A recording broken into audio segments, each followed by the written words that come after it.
Welcome back to our special coverage. Today, we're diving deep into India's Union Budget 2025, presented by Finance Minister Nirmala Sitharaman. We're talking major tax cuts, economic reforms, and big investments, the kind that could make or break a nation's future.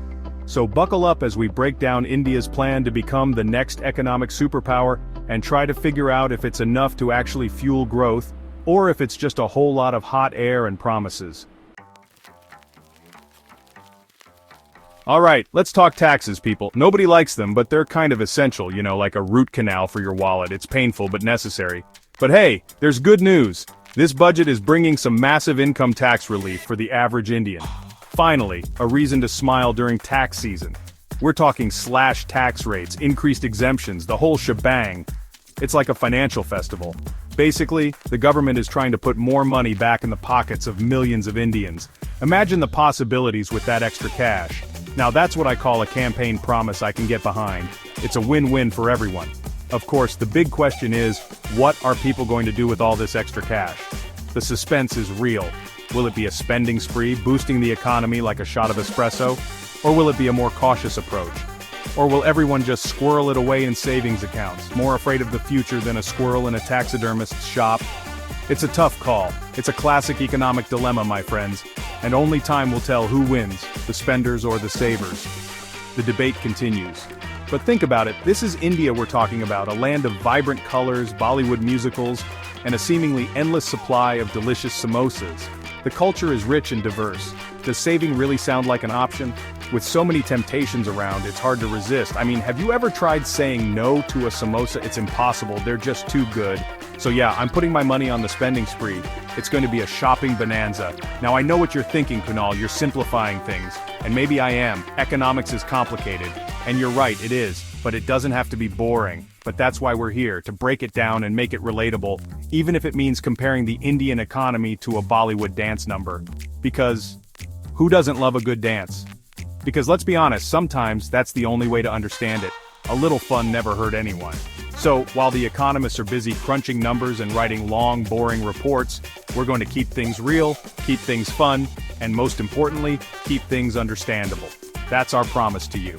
Because everyone deserves to know what's going on with their economy, even if they'd rather be watching a Bollywood movie.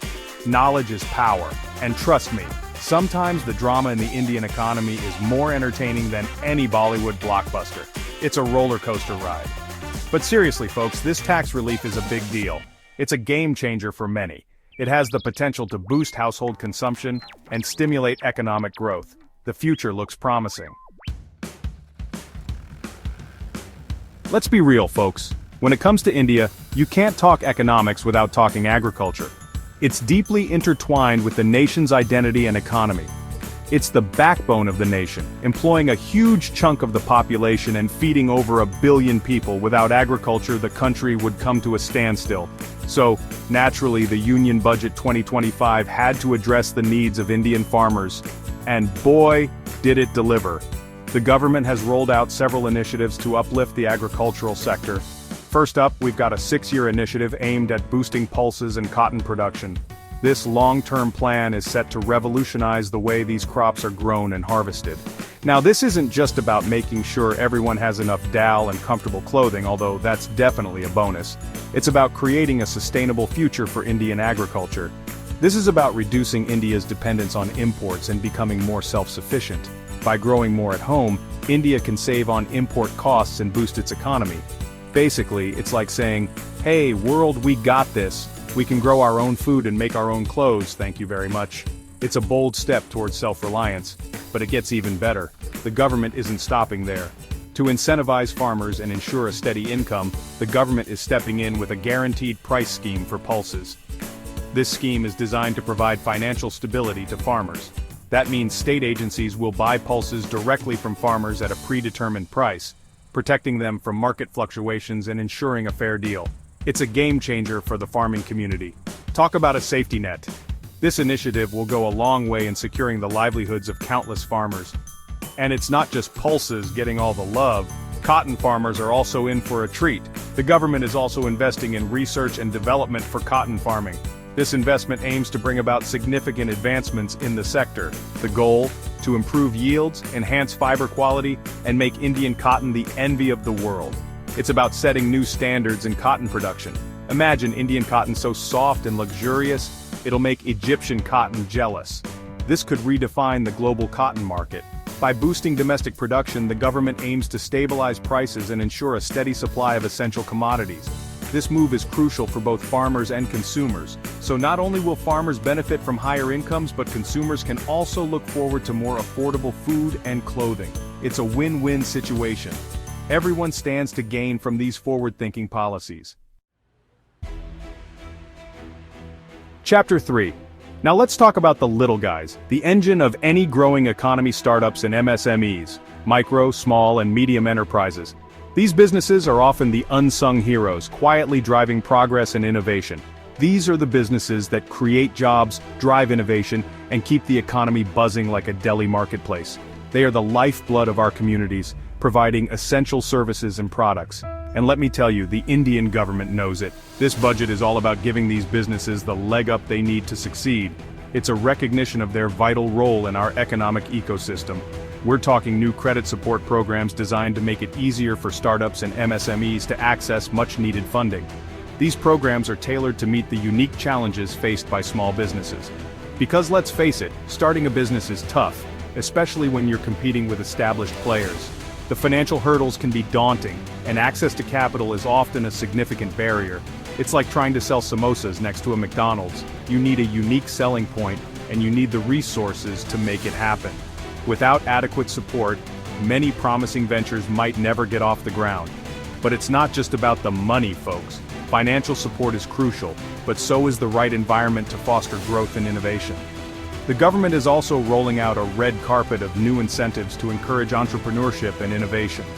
These incentives are designed to reduce the risk and reward the effort. Think tax breaks, streamlined regulations, and easier access to government contracts.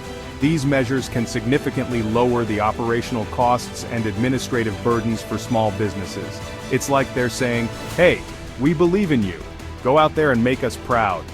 This kind of encouragement can be a game changer for many entrepreneurs. And let me tell you, this support couldn't come at a better time. The global economic landscape is evolving, and India needs to stay competitive.